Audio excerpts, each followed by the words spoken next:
Now the topic before us is how man in the middle attacks steal your website logins. In this picture you can see that communication is taking place between user and website, and here you can see that the hacker has inserted or placed itself in between the communication which is taking place between the user and the application. And the goal of this MITM attack is to steal or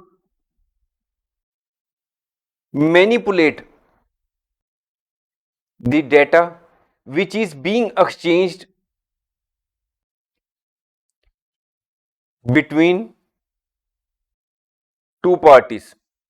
Here in this picture you can see that two parties are involved, that is user and web application, and man in the middle or the hacker has placed itself in between the communication between the two parties, and his goal is to steal or manipulate the communication which is taking place between the two parties, so that he can manipulate or steal the data in respect of login credentials. If a person is trying to open the website, his login credentials will be stand leaked. If a person is entering his financial information on the website, it will also stand leaked. Then it may be possible that some private messages are being exchanged.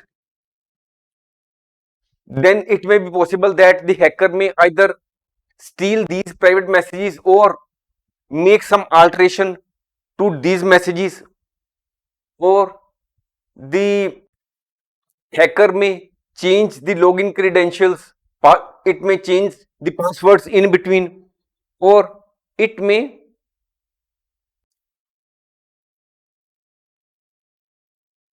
get access to certain sensitive documents, because the user is passing on certain sensitive documents to the other person, and the hacker in between is now having the access to those sensitive documents which were being communicated by one person to other person.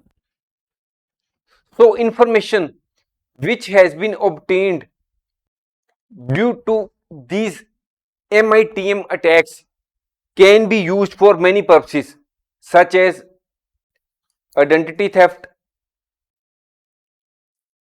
or unapproved fund transfer. It may be possible that when the communication is taking place between the two parties, that the user is to send certain money in this bank account, the man in the middle or the hacker may implant or plant his own bank account details so that the funds are transferred to his account. This MITM attack can happen in many ways, such as hijacking unencrypted public Wi-Fi. It may happen that the person is using public Wi-Fi which is unencrypted. The hackers may hijack that Wi-Fi system, and any communication which is taking place between the user and the website will be leaked to the hacker. It may be also possible that the hacker may use DNS spoofing for the purpose of MITM attack. What is DNS spoofing? In this picture you can see that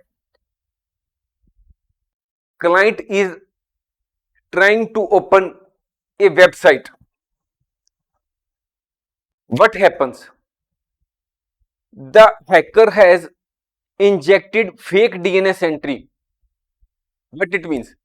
That you may be using the correct IP address or the correct name of the website you will be entering, but due to the manipulation done by the hacker, your request will not go to the real website. You are trying to open your bank account or banking site. You are having account in say ABC Bank. You are trying to open the website of ABC Bank, and when you make request to the DNS server for accessing the real website, the hacker has already injected fake DNS entry.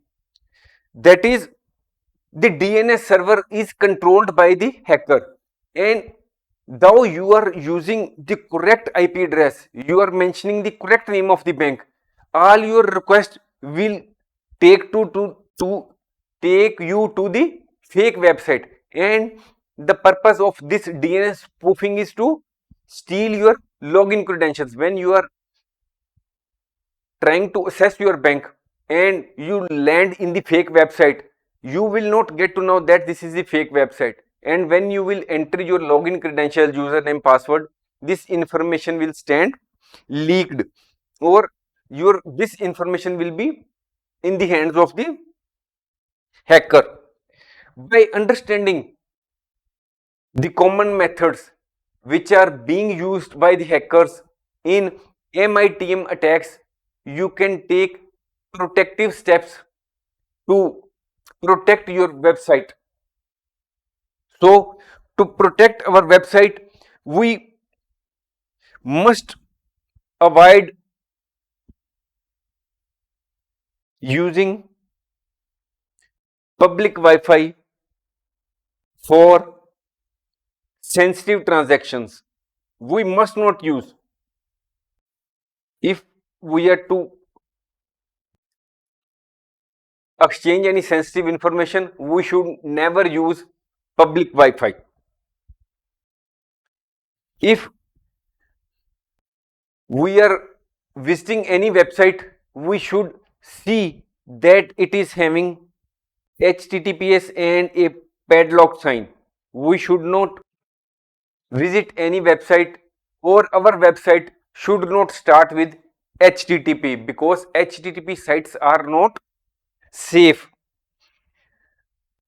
We should be wary of phishing emails. That is, if some email come into our account and the same email relies on the concept of urgency, fear, then we should look at those emails with suspicion. Why this urgency is there mentioned in the email? Why this email is raising fear in our mind? So we should be cautious of phishing emails, and we should use antivirus or anti-malware software which is purchased from some reputed software developers, so that it can protect us against malware that facilitate MITM attacks. If we are having proper anti-malware software in our system, then there are chances that will not be affected by the MITM attack. So by understanding the MITM attacks and the methods which are being used by the hackers, we can suitably take protective steps to protect our website from the website attacks. Thanks for watching. If you like our course, please spare some time to give a star rating to our course.